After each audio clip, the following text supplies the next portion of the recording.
Hola, buenos días, buenas noches, buenas tardes, depende de dónde estéis, cada uno tiene su hora. Bienvenidos de nuevo a las entrevistas en vivo de Avinews. Hoy vamos a tener uno de los pesos pesados de la avicultura latinoamericana con nosotros. Hoy vamos a tener aquí a Gonzalo Moreno Gómez, que es presidente ejecutivo del FENAVI, es la Federación Nacional de Avicultores de Colombia. Es una de las asociaciones más potentes de la avicultura latinoamericana y además es una asociación bastante unida y con con un congreso muy fuerte que tienen cada 2 años, en el mes de septiembre, octubre, dependiendo del año. Entonces voy a empezar, antes de invitarlo, voy a empezar a presentaros un poquito primero su currículum para quien no lo conozca. Gonzalo Moreno Gómez es abogado. Curiosamente estudió en la Universidad Javeriana y Universidad del País Vasco en San Sebastián, en España, de donde soy yo, de España. Es un dato curioso, no lo conocía. Cuando me pasaron enviaron su hoja de vida, nos sorprendió esto. Nos ha gustado que haya estudiado en España y que haya compartido parte de su vida aquí con sus estudios. Es especialista en Derecho Comercial y Derecho Tributario y magíster en Derecho Privado de la Universidad de los Andes, como no podía ser de otra manera. Su formación académica lo llevó a realizar un MBA con énfasis en Finanzas y Desarrollo Sostenible en el INCAE Business School en Alajuela, creo que es Alajuela, en Costa Rica. En la actualidad también es profesor de Derecho Comercial y Derecho de la Empresa de la Universidad de los Andes. Gonzalo se ha desempeñado como secretario general de la Asociación Colombiana de Exportadores de Flores, Asocolflores, anteriormente, antes de entrar como director ejecutivo de FENAVI. Es abogado de proyectos especiales de la organización Sanitas Internacional y consultor del INCAE MBA OAZ Club. Bueno, después de esta breve introducción, voy a ver si puedo localizarlo. Voy a intentar buscarlo por aquí y les presento enseguida ya en directo a Gonzalo. A ver si tengo por aquí. Le voy a pedir si me puede enviar un saludo y le hago entrar. Disculpen un segundín, es rápido. Es que se han conectado ya tantos aquí que... Aquí está. Vamos allá. Ya está entrando.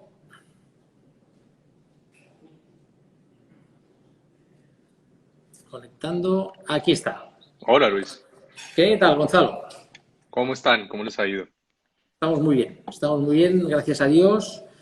Espero que ustedes, a pesar de la situación que vivimos, estén bien con sus familias, que es lo importante, y de salud. Y le damos la bienvenida aquí al canal de Instagram de Avinews. Bueno, muchas gracias, un placer estar con ustedes y un saludo para todos. Vale. No sé si ha tenido oportunidad de ver un poquito cómo le hemos presentado. No sé si quiere añadir algo, me equivoco en algo, No, porque... no, nada más, nada más.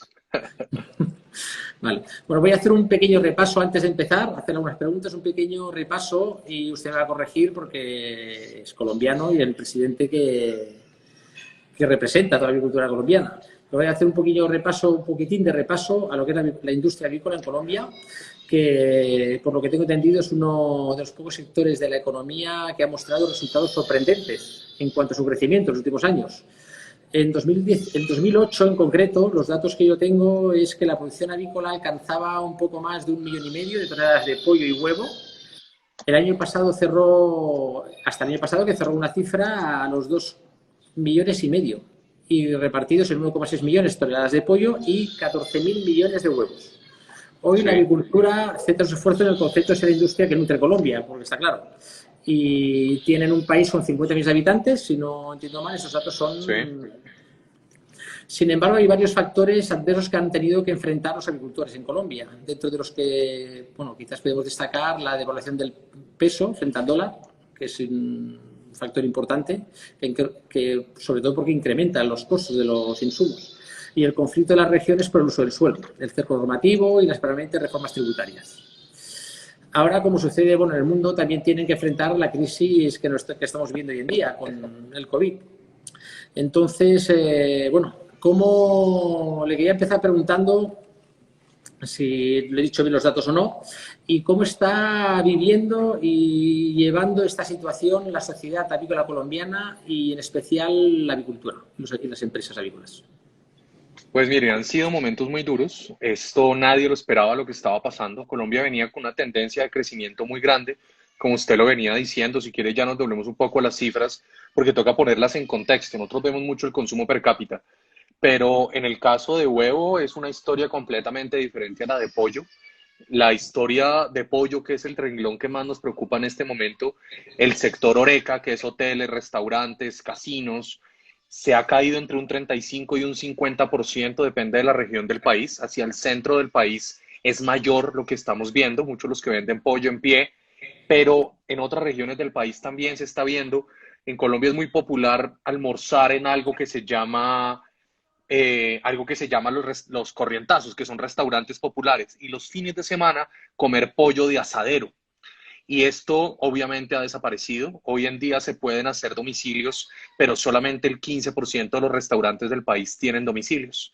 Todo esto ha llevado a una situación logística muy complicada. En este momento tenemos los cuartos fríos están llenos de pollo, tenemos mucho problema, digamos, para sacar de inventario. Los avicultores les ha tocado reinventarse, la verdad. Es una fecha única, les ha tocado pensar muchas otras cosas que hacer, cómo salir a contactar al consumidor final. Me decía una gerente comercial de una empresa pequeña de otra región del país, me decía, mire, es que el consumidor está ahí, nos toca llegar a ellos. Sí, yo voy a introducir lo que me ha dicho, me suena familiar. Aquí en España, donde yo resido actualmente, al principio de la crisis pues, el consumo de pollos pues incluso subió. La agricultura española tuvo que hacer un esfuerzo importante para suministrar. En España nos pusimos a comprar todos mucha carne, parecía que venía el fin del mundo, y los agricultores hicieron un esfuerzo, las empresas, pero claro, ahora ha venido la Semana Santa, que España es un país que recibe muchos turistas, ahora viene el verano, y claro, y aquí pues vamos a ir por el mismo camino, si no cambia mucho la tendencia, vamos a perder muchos turistas, y entiendo y nos solidarizamos también con la agricultura colombiana, pues algo que estamos viviendo y que vamos a tener que sobrellevar. Entonces, Sí. bueno, Gonzalo, yo voy a hablar un poquito de Cenavi. ¿Nos puede explicar un poquito qué rol juega Cenavi dentro de la agricultura colombiana? FENAVI es un gremio que nace hace más o menos 35 años. Nace de la fusión de tres gremios, que era un gremio que había de huevo, un gremio de incubación y un gremio de pollo. Se unen los tres gremios, se crea un gremio de segundo piso. ¿Qué significa eso? Significa que mis afiliados son seccionales, que son personas jurídicas independientes, son 6 en las principales regiones del país. Entonces, voy a empezar de la costa para abajo. Hay uno en la costa que recoge todos los departamentos del norte del país, lo que llamamos el Caribe colombiano. Hay otra seccional que es la seccional Santander, que es la seccional donde se encuentran, digamos, la sector tradicional de producción de pollo del país. Está la seccional Valle, que hoy en día es el mayor productor de huevo y segundo productor de pollo del país. Está el eje cafetero, que es la seccional central. Está Antioquia y está la seccional Bogotá. Todos ellos se afilian a la federación. Asimismo, en Colombia hay una figura muy particular que es un fondo de fomento avícola, que es algo que nos hace únicos. ¿Qué es eso? Es muy parecido a los que tienen los americanos como una cuenta checks, en el cual por cada pollito de un día y pollita de un día que nazca en Colombia, se paga una contribución para fiscal. Es una contribución que no es un impuesto, pero es una contribución con una destinación específica exclusivamente para el sector. Esto, obviamente, a medida que ha crecido la producción en todo el país, ha generado que este fondo crezca. En este momento son 5 líneas en las cuales se dedica este fondo. Una es promoción de consumo de pollo, promoción de consumo de huevo, asuntos económicos, que es transversal, todo el tema de números, estadísticas. Está todo el tema de sostenibilidad, que casualmente es el último programa, tiene 8 ingenieros ambientales ya dedicados, y lo que yo digo que es la columna vertebral de nuestra federación, que es el tema sanitario, en el cual tenemos 25 ingenieros en todo el país y veterinarios ayudando a mejorar el estatus sanitario del país. Esa es la columna vertebral de nuestra federación, y nuestro mantra es la bioseguridad. Sin eso, cualquier crisis se puede volver algo de salir de control. Bien, gracias. También aprovecho ahora que ya se ha conectado bastantes profesionales del sector y gente, que si alguien quiere hacer una pregunta la puede escribir. Si al final tenemos tiempo durante la pregunta, pues durante la entrevista podemos introducirla. Bien, ¿nos puede explicar un poquito para las personas que no sean colombianas y que no conozcan el sector Colombia, que sean fuera de Colombia, sean de otros países latinoamericanos o europeos, cómo han conseguido ustedes en 20 años crecer tanto? ¿Cómo han conseguido hacer crecer el consumo de pollo de huevos durante los últimos 20 años? Bueno, ¿cómo lo han hecho, básicamente? Mire, para ponerlos en cifras, el consumo per cápita en el año 99 en pollo, estábamos en 13.7 kilos de pollo. El año 2019 cerramos con 36.4 kilos. En el caso de huevo, estábamos en el año 99 en 169. El año pasado cerramos en 291. ¿Qué ha pasado? Han sido muchos factores. También es un tema de genética, la genética de las aves que ha permitido tener en menos tiempo el crecimiento de las aves. Es un tema de costos también, es algo específico y es el pollo, la proteína más económica después del huevo, obviamente. También el tercer aspecto, que es muy importante, es un tema nutricional y un tema de salud. Cada vez el colombiano migra a comer más pollo por un tema de salud. La carne roja en Colombia se volvió un lujo para los estratos altos, no es para todo el mundo. Y un último factor que no es por ser de FENAVI, pero las campañas de consumo que se han realizado han sido muy importantes. Por ejemplo, en el caso de huevo hay una campaña histórica que fue la campaña en la cual como diríamos vulgarmente, se agarró el toro por los cachos del tema del colesterol. Y fue una campaña muy fuerte diciendo el huevo es inocente.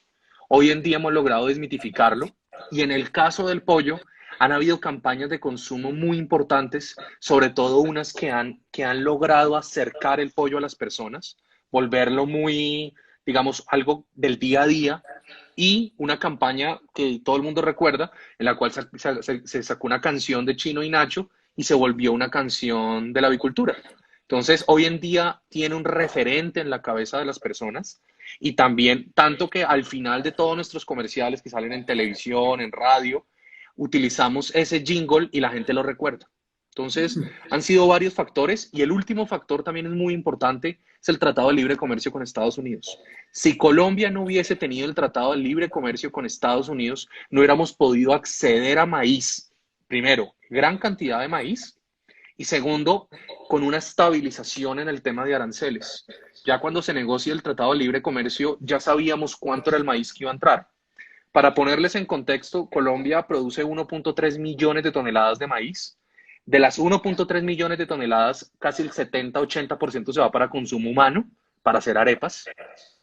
Solo nuestro sector consume 5.7 millones de toneladas de maíz. Este maíz viene en su mayoría, antes del Tratado de Libre Comercio con Estados Unidos, venía del sur, ahora viene de Estados Unidos. Pasamos a ser casi que el tercer comprador de maíz del mundo. Entonces, esto ha hecho que los volúmenes crezcan. También la industria se ha tecnificado mucho, la industria ha avanzado mucho, han hecho grandes inversiones. Se ha hecho un esfuerzo muy grande en el caso de pollo por implementar algo que en Colombia se llama el decreto 1500, que es la implementación de sacrificio bajo normas estandarizadas, bajo cadena de frío. Incluso eso yo creo que es uno de los factores que ha hecho que la crisis actual no sea tan alta. Esta mañana hablaba con el presidente de la Asociación Peruana y me decía, ellos solo venden pollo en pie, entonces no pueden dónde sacrificarlo y dónde almacenarlo. Nosotros, por los grandes esfuerzos que han hecho en frío, tenemos una capacidad. Obviamente es una capacidad limitada que hoy se está desbordando, pero si no fuera por eso, nosotros en este momento estaríamos en una situación peor. Vale, ahí ya veo que hay unas preguntas que ahora yo le trasladaré. Antes de entrar ya al tema de importaciones, exportaciones, ¿puedes situarnos un poquito en la producción que hay, en cuántos productores de huevos, industrias de pollos que hay, cómo es la producción, si son grandes volúmenes de gallinas ponedoras de postura o son pequeños? Para ponerle el ejemplo. Mire, al año, empecemos por el caso de huevo, que es el que está más atomizado. En el caso de huevo, 50 productores hacen 80% de la producción. Al año hay más o menos 47 millones de ponedoras. Hay una compañía que tiene 5 millones de ponedoras, después le siguen otras en 3, siguen varias de 3, de uno, pero de ahí para abajo está muy atomizado. En el caso de huevo es más atomizado. En el caso de pollo al año se sacrifican 840 millones de aves, de las cuales 20 compañías hacen el 80% de la producción. Nosotros teníamos una compañía líder en el mercado que siempre había estado sola como en la parte de arriba, pero algo muy casual, algo que nunca pensamos que iba a pasar con el Tratado de Libre Comercio con Estados Unidos, una compañía americana entra y compra dos compañías colombianas y se posiciona en la segunda casilla. Todo el mundo lo que pensó cuando se negoció el Tratado de Libre Comercio, cuando Jorge Enrique Bedoya era presidente y le tocó ir a negociar el tema muy duro del TLC, era el tema de los cuartos traseros y pensamos que nos iban a llegar producto terminado. Pero el sector se preparó tanto para la competencia. Hoy en día, pollo entero tiene arancel del 2, pechuga tiene arancel del 0, ala tiene arancel del 0. Lo único que sigue teniendo un contingente es el tema de cuartos traseros, que se acaba más o menos en 10 años. Pero incluso hoy en día, el pollo importado son 2 kilos del consumo per cápita. Es bastante, es muy alto. Bueno, aquí hay una pregunta que las tenía por aquí que me parece interesante. ¿Se ha bajado mucho los encasetamientos con esta Pues crisis? mire, en el tema de encasetamiento nosotros no tenemos todavía cifras finales, pero lo que sí esperamos es que se baje el encasetamiento. Lo lógico es que se baje el encasetamiento. Nosotros veníamos de un encasetamiento casi mensual de 70 millones de aves. Lo lógico es que se baje el encasetamiento. Lo lógico es que el mercado se ajuste, porque en esto, y en eso tenemos que ser muy claros, nadie sabe hasta cuánto va a durar esto. Y nosotros se tienen que tomar medidas desde el gremio. Ahora, si quieren, les cuento un poco cómo hemos ayudado a los productores. Pero lo primero que ellos pueden hacer ayudándonos es bajando su encasetamiento, porque si siguen aumentando el encasetamiento con unas cifras de crecimiento como las que teníamos una cifra de crecimiento del 9%, digamos, de los últimos 3 trimestres, del último trimestre versus este año, si seguíamos así vamos a estar inundados de pollo. Ya es un mensaje que tiene que decidirse cada uno de los productores, pero las señales del mercado son muy claras. Hablando de las exportaciones e importaciones, ustedes tienen un tratado de libre comercio con Estados Unidos, ¿no? ¿Cómo Sí. se ve afectada el transporte de aves para importaciones, exportaciones en puertos? Bueno, nosotros exportamos nada. Ya. Nosotros es un tema, es una tarea que yo tengo, la verdad, es mi gran obsesión, es que tenemos que algún día llegar a exportar. Nosotros no vamos a llegar a competir contra Estados Unidos o con Brasil. Ellos tienen una forma de fabricación muy diferente a la nuestra, tienen el maíz al lado. Nosotros tenemos que llegar a exportar, pero en un mercado de nicho. Nosotros tenemos que encontrar nuestro mercado en el cual se le pueda incluir valor agregado a las materias, al pollo y llevarlo a un mercado el cual esté dispuesto a pagar por un diferencial. Hay un ejemplo en Colombia que ya se ha hecho con la tilapia. Colombia exporta tilapia fresca, es el principal exportador de tilapia fresca a Estados Unidos. Es un nicho muy pequeño, van los aviones que llevan flores. Entonces, ahí tengo una obsesión que nos tocó parar por toda esta crisis, pero es algo, yo como sea, tengo que lograr eso. Ahora bien, en el caso de importación, siempre hablábamos que la mayor barrera para la importación es la tasa de cambio. Entonces, lo que está pasando en este momento es la devaluación en lo corrido del año llegó al 25%. En este momento estamos en una devaluación cercana al 18%. Entonces, Estados Unidos también está pasando por un momento muy complicado. Me decía Jim Summers, que es el presidente de la Asociación de Exportadores, que el consumo en Estados Unidos ha caído un 40% también, pero es productos muy nicho, alas de restaurante, productos específicos. Entonces, en este momento, ¿qué está pasando? Para la entrada de maíz, digamos que es lo que más nos preocupa a nosotros para garantizar la comida de las aves. Nosotros, por el canal de Panamá, tenemos tranquilidad. Por New Orleans, no obstante, tenemos algo de temor, no tanto porque ellos no quieran exportar, sino porque, como es de conocimiento público, Estados Unidos es el país que tiene el mayor número de personas afectadas por coronavirus en el mundo en este momento. Entonces, la preocupación es que por logística algunos elevadores no puedan despachar todos los días y se vuelva un tema. Por eso impulsamos con el gobierno nacional que se sacara un decreto para suspender, mientras dure la emergencia económica, el sistema andino de franja de precios e igualarlo con las condiciones de Estados Unidos. No es que nos vayamos a volcar al sur a traer maíz, pero si se llega a cerrar Estados Unidos, tenemos que garantizar alimento, no solamente para el sector avícola, sino también sector porcícola y sector piscícola. Están muy interesados, nos unimos todos y sacamos adelante ese decreto que salió hace una semana. Bien. Aquí bueno, le envío un saludo de las mujeres cafeteras de su país, emprendedoras, que le están Un enviando saludo. A ver, hay una pregunta aquí, iba a pasar a otra, pero hay una pregunta aquí que igual viene a colación. Le está preguntando Medicina Avícola si se están planteando otro tipo de materias primas para los balanceados en Colombia, si hay un Eso, problema con el maíz. mire, eso se ha estudiado mucho. Incluso a mí me gusta estudiar, entonces desempolvamos un estudio de yuca del año 98. Hay otro ahorita que con Auyama ojalá podamos encontrar, yo sí creo, yo personalmente creo que necesitamos estos son llamados de atención. Colombia tiene una frontera agrícola muy grande de 40 millones de hectáreas, pero nosotros tenemos un problema de seguridad jurídica en la tierra. Y tenemos un tema que se ha pensado siempre en las producciones de minifundios. Si nosotros queremos llegar a ser competitivos en la producción de maíz, entonces copiar el modelo peruano o el modelo brasilero de grandes extensiones de tierra con seguridad jurídica, así sea en el caso de baldíos, arrendamientos a 100 años, con una tasa de impuesto diferencial de renta. Y lo más importante, que es una de las obsesiones, yo hago parte de la Junta de la Sociedad de Agricultores de Colombia, en el cual tenemos que tener un régimen laboral particular para el agro colombiano. Es algo absurdo, no sé si pasa en otras partes del mundo, tienen regímenes laborales particulares. En Colombia las leyes laborales se hacen para una oficina en Bogotá, no están pensadas para el campo. Entonces hay un ejemplo que yo siempre doy es cuando usted si se quiere bajar, por ejemplo, a arreglar la luz de un galpón, a bajar un mango de un árbol de mangos, a arreglar un invernadero de flores, necesita igual infraestructura como si fuera a ser un edificio para el tema de alturas. Eso es algo que nos toca cambiar y es una gran pelea que espero algún día logremos porque la tasa de informalidad en el agro colombiano es mayor, es del 85%. Bueno, eso sí, hay un refrán español que decimos, no sé si es muy utilizado en Colombia, que dicen que mal de mucho, complejo de tontos, dicen, ¿no?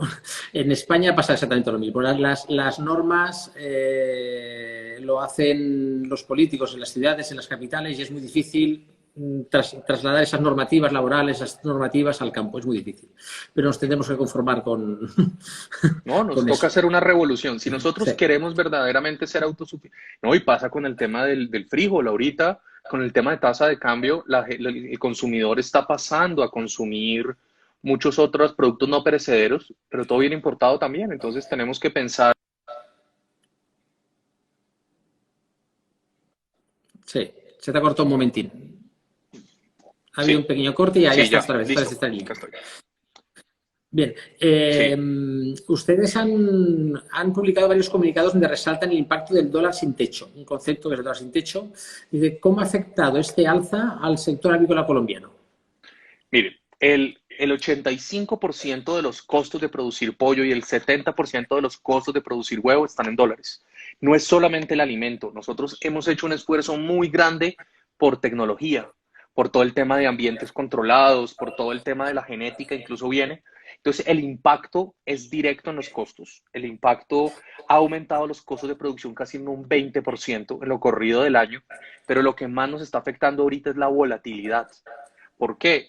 Y también la liquidez de los bancos. Nosotros hemos salido con propuestas muy audaces, como deberíamos hacer un tema de forwards con un tema de coberturas cambiarias, pero el problema es que el sistema bancario está en una situación única, entonces está contrayendo y no tiene suficiente liquidez para hacerlo. Yo lo hablaba con nuestros colegas exportadores que están al otro lado, porque yo les digo, hagamos forwards para el tema de maíz y ustedes tienen para el tema de dólar, unimos las dos puntas, pero están teniendo el mismo problema. Este es un reto que tenemos, la volatilidad es enorme. En el caso de pollo, los costos no se han podido trasladar porque hay un exceso de inventario. En el caso de huevos sí se han podido trasladar, pero en pequeña medida. Incluso nos ha tocado salir a explicar al gobierno y explicar a las grandes superficies que no es un tema de especulación, es que sencillamente nos toca trasladar esos costos para poder ser rentables, porque uno no puede vender por debajo del costo. Ayer me preguntaban, pero ¿por qué no venden más barato? Yo le digo, si nosotros vendemos más barato y no cubrimos los costos, en 5 meses nadie va a poder estar produciendo huevo. Claro, aquí hay algunos países centroamericanos que han hecho control de los precios del huevo y del pollo. Yo no sé si Colombia se ha planteado eso o hay alguna. Y lo pregunta aquí un Efecto Luaga, nos pregunta si va a haber un control de precios de huevo y pollo. Mire, la legislación colombiana habla que hay tres formas de controlar precios. Hay un tema que es decir, señores, el precio máximo es este, un segundo nivel que es control de insumos y un tercero que es observación de precios. Lo que hizo el gobierno colombiano es empezar a observar los precios. Los precios ya los observaban con una herramienta que usa el DANE de hacerlo mensual. Lo que están haciendo ahorita es sacándolo semanal. Lo están sacando semanal cuando se disparen los costos de forma exagerada, digamos, el precio final, porque ni siquiera es un tema de los productores, sino muchos intermediadores van a entrar a hacer investigaciones. De la canasta familiar, el único producto de los nuestros que entró en esta observación es el huevo. No ha entrado el pollo. Pero también en el caso del huevo tenemos forma de explicar por qué ha aumentado los precios. No es el caso como veíamos en hortalizas y en frutas que se disparó el precio. El tema es aumentado, pero aumentado por un tema de tasa de cambio. Si se puede explicar, no hay ningún inconveniente, pero las investigaciones son administrativas y son a cada uno. No es que vayan a decir el precio del huevo se pone mañana a 500 pesos, porque eso tiene el otro efecto, que va a generar una escasez, porque no va a haber un incentivo para la producción. Vale, aquí hay otra explicación que tenía, pero creo que ya nos lo hace aquí Lina Lozano. Hay algún, y en España ha sido así, se va a abrir desde la parte gubernamental o bancaria ayudas, microcréditos o ayudas al sector avícola, sobre todo al pequeño productor, que es bueno, todos Pues van a mire, necesitarlo, pero el pequeño productor está en peligro también aquí. los pequeños productores, como dividieron los créditos, que están incluso tasas de DTF más cero, que es la mejor tasa que puedan encontrar, los pequeños avicultores pueden acceder a eso, son líneas Finagro de redescuento. Esa, digamos, eso, el presupuesto que habían destinado para grandes ya se acabó, no hay. Estamos luchándolo por otro lado para sacarlo, se acabó en 3 días porque fue para todos los sectores. Para pequeños y medianos todavía hay un tema de descuento, un tema con una tasa de interés. Otra cosa que logramos que es muy importante, que fue un gran dolor de cabeza, pero logramos sacarlo de forma muy rápida, es el tema de las devoluciones de IVA. ¿Eso qué significa? Nosotros en Colombia se creó una figura que es que tanto el pollo como el huevo son productores de bienes exentos. ¿Eso qué significa? Significa que el producto final tiene IVA cero, pero todos los IVAs pagados de la cadena usted se los van a devolver, pero se los devuelven contra declaración de impuesto de renta. Esto se iba a demorar hasta agosto o julio del presente año. Se logró sacar un decreto que de forma rápida para que ellos puedan presentar la declaración de renta y una vez presenten declaración de renta soliciten que les devuelvan esa plata del IVA y se las devuelvan en máximo 15 días. Esto es plata de ellos, porque lo que estamos viendo es, el problema no es de créditos, el problema es que si usted va a impedir un crédito le van a pedir garantías y segundo, no sabemos qué va a pasar en el corto tiempo. Entonces, con esto logramos que ellos tuvieran liquidez, nos van a volver todo lo del 2019. El formulario de personas jurídicas ya salió, el de personas naturales debe salir esta semana o la otra porque era hasta septiembre que iba a salir. Los pequeños estamos acompañándolos porque necesitamos eso urgente para que les devuelvan esa plata que es flujo de caja para ellos. Cómo hay bienes que están exentos, ¿no? ¿Cómo Sí, funciona el tema de ese bienes exentos? ¿Nos puedes explicar un poquito cómo funciona en sí, Colombia esto? sí. Eso es un tema tributario. Hay tres tipos de bienes. Bienes exentos, bienes excluidos y bienes gravados con una tasa normal.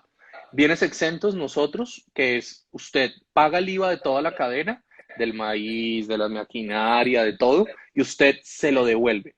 Excluido es que usted, el IVA, todo el IVA que usted pagó, se vuelve un mayor valor del bien. Es decir, se termina trasladando al consumidor y no le devuelven nada. Y el producto final, que es el tema de grabado, recordemos que el IVA es un impuesto al valor agregado que se va sumando en la cadena a lo largo. Entonces usted lo va trasladando. Nosotros, ¿por qué defendemos tanto la figura de los bienes exentos? Porque la figura de los bienes exentos nos ha permitido formalizar no solamente a nuestro sector, sino como si fueran los exportadores. ¿Por qué? En Colombia tenemos una situación muy compleja y es que muy pocas empresas pagan impuesto de renta.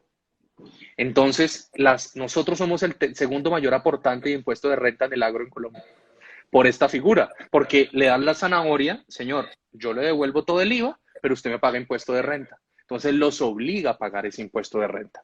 Y eso ha hecho que seamos muy formales, parecidos a los exportadores, caso de banano, caso de flores, también son muy parecidos, el caso de caña de azúcar, que son sectores muy industrializados, pero el sector avícola está ocupando la segunda o primera posición, depende del año, en recaudo de impuesto. Vale, si es el primera o segunda posición en recaudo de impuestos, el sector avícola, ¿qué posición ocupa en Colombia la avicultura dentro de la producción agraria? La producción, nosotros, digamos, somos el doble del café. Para que ustedes lo tengan en cuenta, nosotros representamos 20 billones de pesos para que usted lo entienda, en todo el PIB del sector agropecuario, el sector avícola es el 7.5%, de todo el sector pecuario somos el 32.8% y de todo el PIB nacional somos el 0.6%. ¿Cuánta gente, cuántas personas trabajan o involucra el sector avícola en Colombia? Toda la cadena dependemos 350.000 personas. Trabajamos por el sector. Muy bien, vale. Es importante, es mucha gente. Sí, es mucha gente. Somos muchos colombianos. Hay que proteger este sector, ¿eh? Sí, Hay que es protegerlo. una cifra para que ustedes la tengan en cuenta. En 1 de cada 3 municipios de Colombia hay una granja biosegura. Estamos por Entonces, todo el país. bueno, el presidente precedente, el director ejecutivo precedente de usted, se convirtió en ministro de la Agricultura en Colombia en su momento. ¿Eso ha ayudado eso a que el sector avícola tenga una relación especial con el gobierno y con las leyes y con las normativas? ¿Y cómo está ahora esta relación? Pues mire, nosotros queremos mucho a Andrés Valencia, el doctor Andrés Valencia ya no es ministro. Cuando fue ministro nos causó problemas por el tema de las incompatibilidades, porque él no podía tomar decisiones para el sector avícola. Nos nombraron un ministro ad hoc, que fue el ministro de Comercio. No obstante, digamos, todo el gobierno es muy cercano al sector avícola. La verdad, el nuevo ministro de Agricultura, Rodolfo Sea, compartimos varias juntas directivas, incluso desde antes que él estuviera en el Ministerio de Agricultura. La palabra, la verdad, son muy queridos con nosotros. Ahorita con esta crisis logramos sacar rápidamente los decretos. FENAVI hace parte de los gremios cúpula más importantes del país. FENAVI hace parte de la Sociedad de Agricultores de Colombia, que lo preside también un expresidente de FENAVI, Jorge Enrique Bedoya, que queremos mucho todos. Y también hacemos parte del gremio de gremios más importante, en el cual están los 27 gremios más importantes del país, que se llama el Consejo Gremial Nacional. A partir del Consejo Gremial Nacional, nosotros tenemos una interlocución directa con el presidente de la República, nos reunimos con él casi una vez al mes, con sus ministros. La semana pasada tuvimos casi que, son consejos de ministros extendidos, participamos de esas decisiones de política pública y el gremio, digamos, tiene una muy buena relación. El gremio, yo creo que FENAVI a lo largo de estos años ha logrado ir subiendo el nivel dentro del país. Hoy es un gremio, yo creo que a FENAVI lo gradúan de gremio grande cuando Andrés Valencia pasa a ser ministro de Agricultura. La primera vez en la historia que un ministro de Agricultura viene al sector avícola, siempre eran ganaderos. En Colombia miran mucho al sector ganadero, que es una de las grandes peleas que hemos tenido, no porque no queramos al gremio ganadero, sino porque ellos se llevaban parte de los recursos del agro, del sector pecuario, pero el sector avícola hoy nos oyen, hacemos parte del consejo directivo del ICA, que es nuestro EIFIS, hacemos parte de esos consejos en los cuales podemos levantar la mano y decir, tenemos situaciones complejas, y lo más importante, a FENAVI lo ven como un gremio técnico, nosotros no somos un gremio político, somos un gremio que hace las cosas bien, las sustentamos, por eso nos oyen, por eso cuando levantamos la mano ahorita con la crisis, es la primera vez en la historia que levantamos la mano y decimos, estamos verdaderamente en una crisis, necesitamos ayuda, y el gobierno, la verdad, se ha comportado a la altura. Obviamente siempre vamos a necesitar más, pero igual las cosas que le pedimos, que fue devolución de IVA, fue el tema de créditos y el tema del sistema andino de franja de precios, nos lo concedieron de forma muy rápida.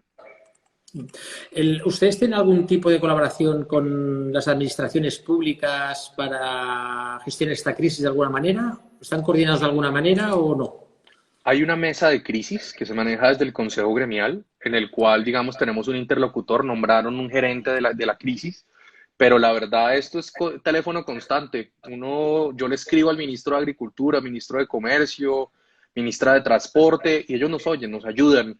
Ahora tuvimos situaciones muy complejas al principio de la cuarentena con todo el tema de abastecimiento para poder, porque nos paraba un policía o nos paraba algunos alcaldes, pero logramos solucionarlo. La verdad, trabajamos muy coordinados con el gobierno nos oye y sobre todo sabe el gobierno que si se interrumpe la cadena avícola, se acaba el pollo y el huevo en el país. Sí, está claro. Aquí Medicina Agrícola nos pregunta una cosa, que ¿cómo afectará las políticas de bienestar animal a la agricultura colombiana a nivel mundial, ahora después de esta crisis, además? Mire, nosotros estábamos en un proceso muy interesante con el tema de bienestar animal. El tema de bienestar animal yo creo que debe ser visto con una visión holística. El bienestar animal, nos hemos metido mucho en la discusión solo de jaula en el caso de ponedoras, pero eso es uno de los factores nada más. Tiene que haber alimentación, tiene que haber luz, tiene que haber estatus sanitario. Yo creo que el estatus sanitario hace parte del bienestar animal, porque una ave que no tenga estatus sanitario se va a enfermar más, va a tener mayores problemas. Y hemos logrado, digamos, tenemos incluso un equipo muy fuerte. Una de nuestras personas del equipo técnico está haciendo una maestría en bienestar animal, nuestro director jurídico, que es una obsesión que hemos tenido, ha empezado a unir el tema del libre comercio con el tema del bienestar animal.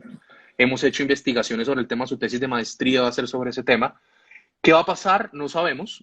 Incluso en Colombia había un proyecto de ley sobre el tema de bienestar animal, en el cual nosotros estamos participando activamente. Hay un consejo de bienestar animal, el cual FENAVI preside por parte de los gremios, pero también está el Ministerio de Agricultura, está el ICA, está el INVIMA, en fin.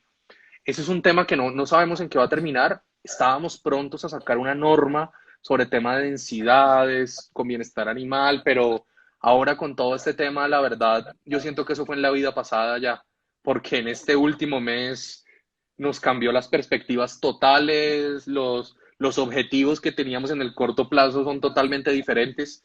Entonces yo creo que sí tenemos que seguir avanzando, porque el tema de bienestar animal nos favorece a todos. Está claro. Ahora voy a entrar en un tema un poquito más de actualidad con el coronavirus, lo que nos está afectando. ¿Qué efecto ha generado en el sector avícola colombiano la cuarentena que ha sido decretada hace poco tiempo por el gobierno como herramienta vital para controlar el coronavirus? Pues mire, nosotros hemos tenido un cambio total. Se nos cayó el consumo en restaurantes, asaderos. Ha sido una crisis para los productores de pollo, ha sido muy complejo. Les ha tocado salir a buscar consumidor final. Colombia, a diferencia de otros países, Colombia, pues Colombia es un país pobre al final. Nosotros estamos saliendo de ser país pobre a ser país de estrato medio, pero la mayoría de la población es de estratos bajos. Estratos bajos que no tienen capacidad de compra, digamos, para un mercado grande, entonces salían a comprar diario. Y segundo, no tienen capacidad de frío en sus casas. O cuando tienen capacidad de frío son unos refrigeradores muy pequeños. Entonces, nos cambió completamente la tendencia de consumo porque usted no puede salir y comprar dos pollos porque si mete dos pollos en el congelador, ¿dónde va a meter el resto de comida? Por eso tenemos unos productores que han logrado reinventarse de forma increíble, muy rápida, han hecho caravanas por la vida, se denominan así, y van literal a los barrios a llevar en camiones refrigerados, a llevar los puntos de venta a los barrios. Esto se está haciendo en todo el país. Logramos ayer incluso salir una circular del INVIMA aclarando que eso sí se puede hacer. El tema de domicilio lo estamos moviendo duro con campañas de consumo. También el tema de cocina en casa, los invito a que visiten la página comerpollo.com y huevos.com.co porque hay recetas, estamos migrando muy duro hacia ese tema, pero los productores tuvieron que en 3 semanas hacer algo que nunca habían pensado en su vida, llegarle a consumidor final. Hicimos alianzas con plataformas de delivery como domicilios.com, con otras para llegarle directamente, incluso en la página web, si entran a comerpollo.com, está todos los sitios de venta directos que ellos tienen, a donde pueden llamar. Tenemos avicultores que incluso sacaron apps para llegarle a la gente, canales de WhatsApp. Es duro reinventarse en 3 semanas, es muy duro, pero la verdad lo que han logrado muchos de ellos es de un premio. Está claro. ¿Qué tipo de establecimientos ha permitido el gobierno a estar abiertos o cerrados para en cuanto a la venta de productos alimenticios?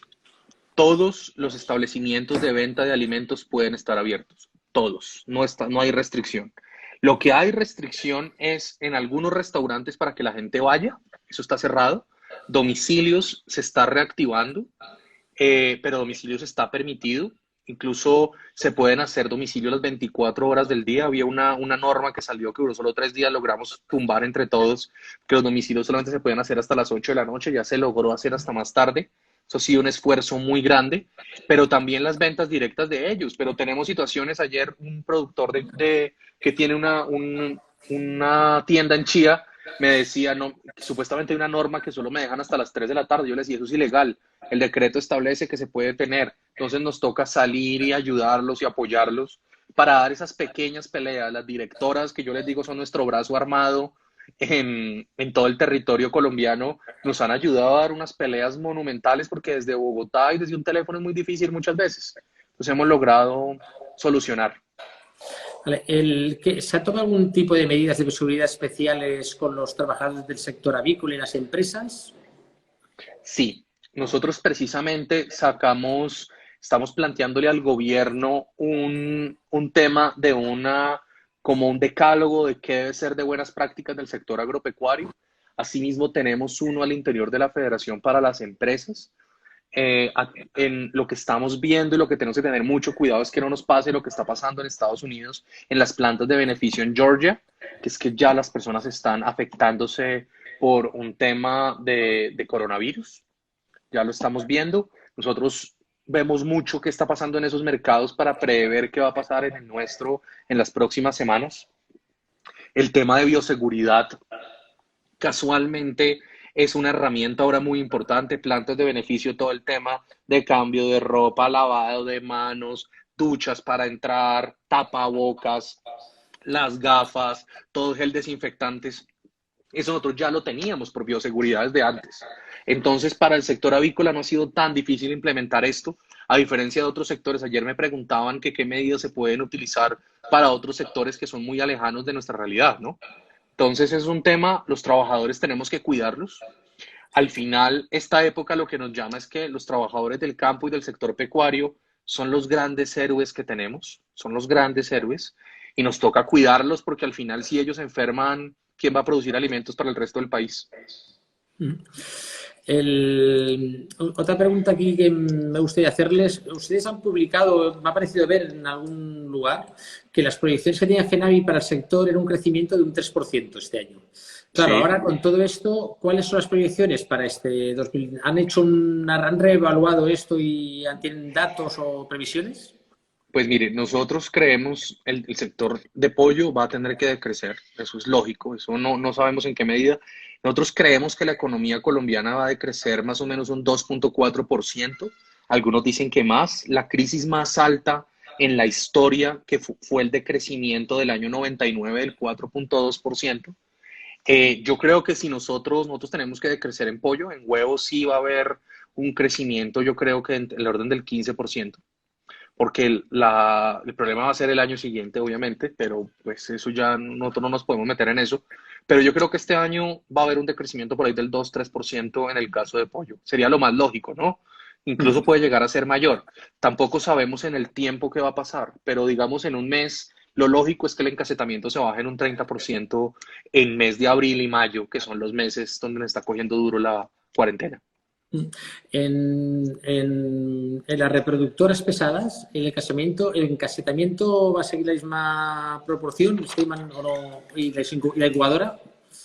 Pues mire, yo en el caso de reproductoras, yo creo que habla de pollitos de un día para broilers Sí, o sí, no, sí, eso ya lo que nos han ya. dicho en los comités y todo eso es que están quebrando huevo, están vendiéndolo como huevo de mesa o incluso está pasando a prácticas de disminuir encasetamiento. Ahí es donde se va a dar el cierre y se debe dar el ajuste.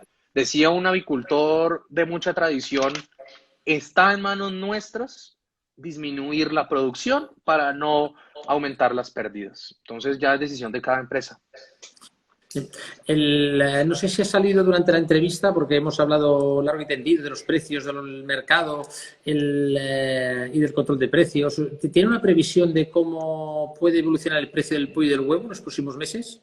En el caso del huevo sabemos que ha aumentado por el tema de costos, puede aumentar hasta 15-20% en lo corrido del año. En el caso de pollo, el tema de precio está muy complicado, el precio decreció, incluso con aumento de los costos, muchos productores nuestros están vendiendo por debajo del costo, es una situación muy complicada. ¿Por qué? Porque ellos se les aumentaron el costo de materias primas, se les aumentó el costo de refrigeración, porque ya tienen que refrigerar más. Tuvieron algunos que incluso salir a contratar unos containers para poder, digamos, almacenar más en cuartos fríos. Y más encima hay sobreproducción, entonces, ¿qué va a pasar? Los precios se van a caer. Eso es un tema muy complicado que tenemos que tener mucho cuidado a futuro porque eso es la continuidad de la industria. Y sobre todo, lo que más tristeza nos da a mí personalmente es empresas que llevan 50 años construyendo un patrimonio, se están viendo en una situación muy compleja porque todo, yo me decía, mi capital de trabajo son las aves. Entonces, ¿por qué? Porque mucha gente dice fácil, regalen. Se han realizado unas donaciones, hemos realizado donaciones por 885 millones, 885 toneladas, que son 8.8 millones de raciones de pollo y 4.3 millones de huevos. Pero no se puede donar todo porque si no, ¿con qué van a trabajar ellos a futuro? Uh-huh. Cuando hemos hablado un poquito del Tratado de Libre Comercio, ¿se han planteado o hay algún planteamiento de limitar o de ver cómo se hace la importación de productos de Estados Unidos o no? Pues mire, la barrera natural para la importación de Estados Unidos es tasa de cambio. Con la tasa de cambio actual y las condiciones actuales, incluso los fletes marítimos, eso está disparado también como los fletes terrestres. Entonces, económicamente no es lógico mandar en este momento a Colombia pollo y más con ese precio que tenemos acá, porque obviamente no es rentable en este momento hacerlo. Vale, aquí tenemos un seguidor, Jaime Ramírez Montoya, que claro, entiendo su duda. Claro, está bajando el encashetamiento, mejora el precio, se suspende la cuarentena. ¿Cómo se va a sostener el negocio y el apoyo a las fábricas de alimentos? ¿Cómo lograrlo? El tema, digamos, ahí lo hablábamos mucho con el Ministerio de Agricultura, cómo podemos ayudar, porque no se puede regular el tema del precio del alimento balanceado, porque es una competencia contraria a la libre competencia. Entonces no nos podemos meter en eso. Tampoco es menester de la federación meterse en eso. Se están buscando mecanismos para que ellos salgan y compren y se unan para comprar. También en el tema de créditos, yo creo que ahí puede haber una opción, pero como lo decía el avicultor, está en manos de ellos bajar el encasetamiento. Si ellos siguen con el encasetamiento alto, no van a tener a quién venderle. Sobre todo en el centro del país donde estamos viendo una situación muy compleja. Yo tenía un productor un productor afiliado amigo, 65% lo destinaba a ventas en asaderos de pollo. 65%. Y pasó algo colateral que si no pasa esto uno nunca hubiera caído en cuenta. Y es la papa, el consumo de papa, que es la que ponen con el pollo asado, está por el piso. Porque la papa era un gran driver el pollo era un driver para consumir papa. Entonces, son situaciones muy complejas. Toca buscarles ahí el tema. Lo que yo les digo es, cojan esa devolución de IVA, por favor. Miren muy bien el tema, en que eso le va a dar flujo de caja. Miren el tema de encassetamiento, decisión de cada cual. Pero tienen que tener mucho cuidado y mucha cautela en qué van a salir a hacer. Que el sector avícola, podemos decir que en Colombia lo va a notar más que otros sectores. ¿Vamos a poder No, salir bien de aquí o cómo lo ve eso? no, digamos, no es por darse ánimos, pero cuando uno ve a los vecinos, están peores que nosotros. Cerdo está muy complicado porque Cerdo ni siquiera tiene una capacidad de frío. Yo hablaba con el presidente de Fedegan y me decía que el consumo se ha caído, pero no se ha caído tanto porque es de estratos altos. En el caso de hortalizas y de frutas está muy complicado, muy complicado.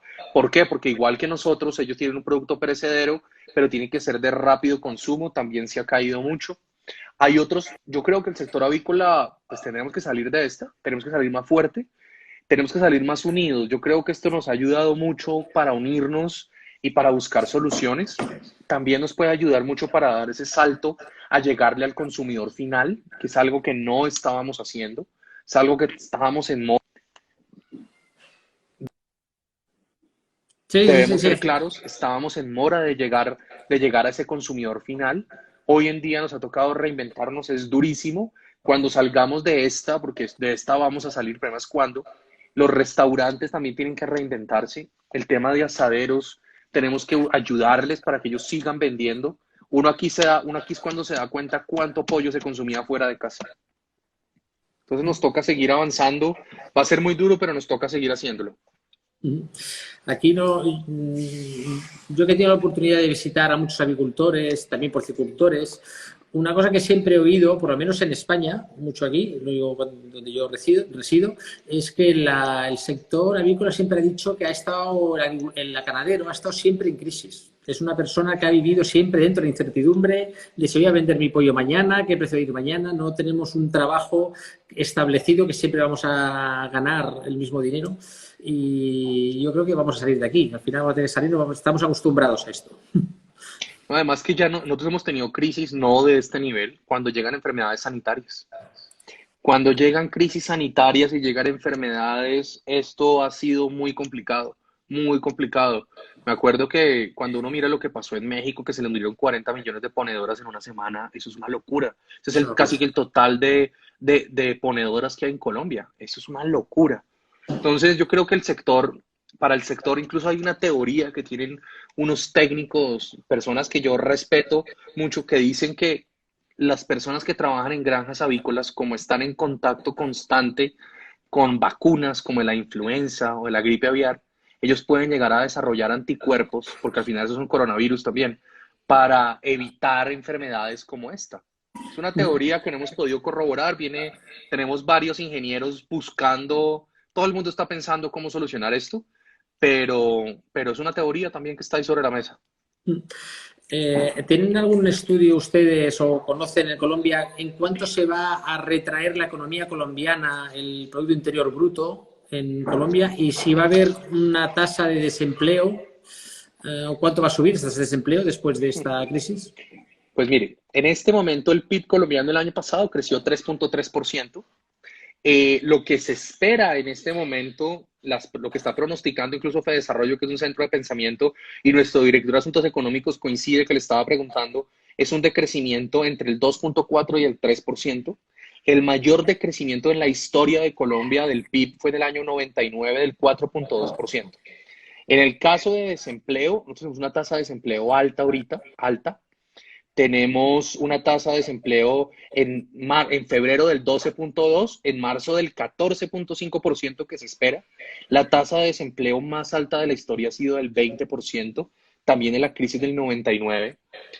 Esperamos que esto, cuando logremos reactivar la economía, salga, pero lo que estamos viendo es que se están perdiendo muchos empleos, sobre todo empleos que son empleos de entrada, muchos empleos de empresas de servicios temporales, muchos empleos de temporada, muchos empleos son muy difíciles. La ley laboral colombiana es muy estricta, no obstante, la informalidad es muy alta. Entonces, si usted tiene un rasero tan alto, pues la gente pueda que cuando quiera regresar a contratar, no va a contratar con las mismas condiciones de ley.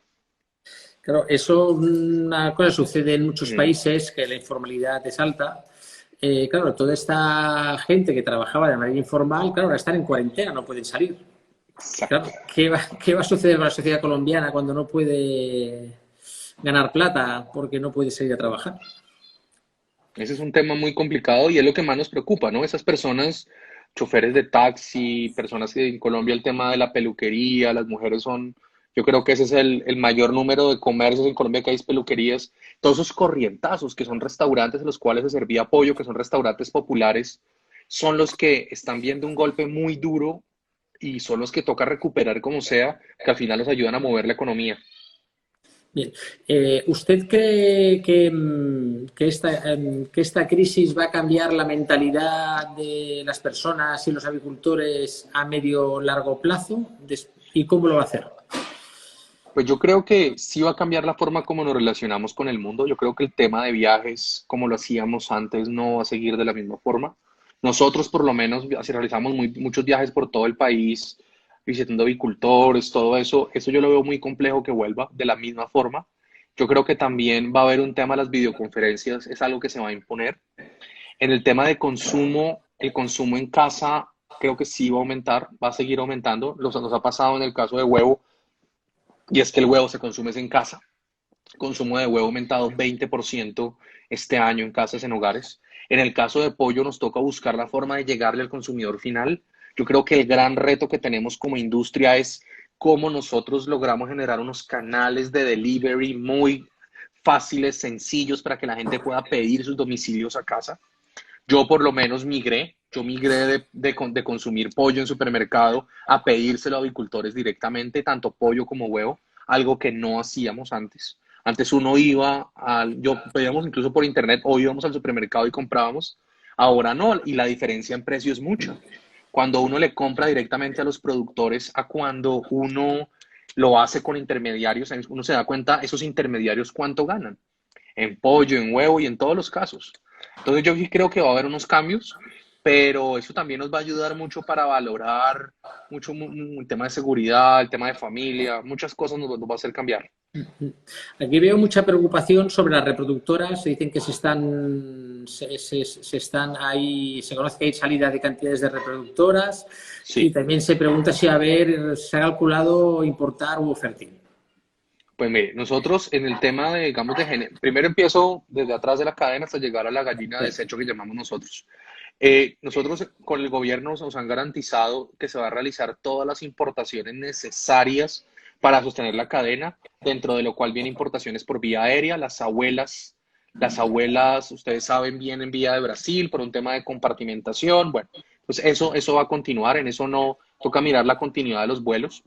Sí tenemos una situación muy compleja con lo que nosotros llamamos gallina de desecho, que es la gallina de final de ciclo, y es que ese era un mercado, Colombia era único en eso. Colombia, al consumidor colombiano le gusta comer gallina por un tema cultural, por un tema que denominan el sancocho, bueno, en fin. Hoy en día tenemos un problema monumental muy parecido al de pollo, y es que nadie lo está comprando, porque esas gallinas las están incluso donando.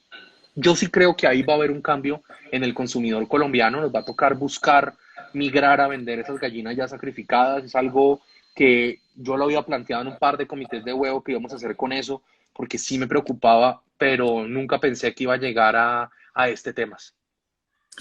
Vale, aquí también nos están preguntando cómo ven el tema de las producciones limpias o libres de antibióticos en Ese es un Colombia. tema, miren, ese es un tema, yo creo que ese es el verdadero reto de nuestra industria. Nosotros, el tema de resistencia antimicrobiana es algo que tenemos que pararle muchas bolas, como decimos acá. Es algo que desde la federación venimos trabajando. Se tiene que empezar a hacer un plan de retiro, se tiene que cuidar mucho al consumidor y se tiene que cuidar mucho, sobre todo en huevo y en pollo, le hemos visto mucho que es un caso en que Colombia tiene que meterse. Incluso en nuestro congreso que teníamos programado para octubre del presente año, íbamos a tener una charla sobre resistencia antimicrobiana exclusivamente. Ese es un tema que desde la federación, la verdad, lo hemos cogido como bandera, tenemos que trabajarlo, pero no es salir a retirar antibiótico por retirar antibióticos, sino es un tema de bienestar animal también, pero es un tema también de cómo garantizamos que se garantice inocuidad del producto sin libre de antibiótico, pero también que podamos garantizar la salud de las aves. Entonces nos toca seguirle trabajando y tenemos muchas ideas. En Colombia se han hecho intentos, las compañías están intentándolo, están metiéndole muchos recursos al tema. Nosotros incluso lo hablamos con Holland House y con la Embajada de Holanda para ver qué podemos hacer para ayudarles. En la reunión del ALA, conocí a un productor de Israel que tenía una producción libre de antibióticos, todos muy interesados, porque al final también puede ser una disminución de costos, ¿no? Nos queda 1 minuto y 12 segundos de entrevista de que se nos corte esto. Quiero aprovechar para agradecerle el tiempo, la hora que nos ha dedicado. Desde AgriNews, la revista AgriNews.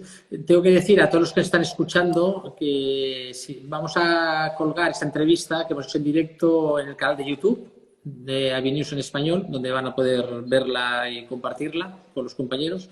Y les quiero enviar desde aquí, desde España y desde la revista AgriNews, un abrazo muy fuerte, mucha solidaridad con el pueblo colombiano, que esperemos que lo pasemos pronto, y felicitarles por la asociación, por la federación que tienen, que es digna y ejemplar para el resto de asociaciones en América Latina. Y yo quiero mandarle un agradecimiento a todo el equipo de la federación, a todos los avicultores, Han sido días muy duros. Esto uno ya no sabe si es domingo, si es lunes, si es martes. Toda la federación se ha volcado hacia los avicultores de pollo, la verdad tengo que decirlo. Incluso la directora de huevo la pusimos al frente de un tema para llamar a alcaldía por alcaldía a ver a quién le podemos ofrecer pollo. Pero yo les digo a todo el equipo. Bueno, se nos ha cortado repentinamente, pues es lo que tiene Instagram, las entrevistas en directo de Instagram. Nos da una hora justo para hacer la entrevista y a la hora no perdona, o sea, nos corta inmediatamente. He vuelto a entrar, voy a ver si puedo localizar, si vuelve a conectarse Gonzalo para que pueda entrar y despedirse de los que se han vuelto a conectar. La verdad es que la entrevista ha sido, bueno, a nosotros nos ha encantado porque, un segundo que lo estoy buscando, nos ha encantado porque la verdad es que ha sido muy interesante, o sea, ha aportado muchos datos, ha dicho todo lo que se ha preguntado, lo ha dicho, ha respondido, además ha demostrado que tiene un profundo conocimiento de la avicultura, de Colombia, del sector. Y bueno, agradecerle a Gonzalo, a todos los que han participado, los que nos han seguido. Como he dicho antes, nos van a tener en el canal de YouTube, Avenews en Español, donde tendrán la entrevista entera, podrán repasarla. Se han dicho muchos datos, ahí he visto muchas preguntas aquí que se iban repitiendo, porque me imagino que había personas que se conectaban a mitad de la entrevista sobre datos de la economía, del crecimiento, de los precios, del consumo, de la bajada del encasetamiento. Y nada, estamos muy felices, orgullosos de haberles tenido. Muchas gracias por haber participado y nos vemos en la próxima entrevista la semana que viene.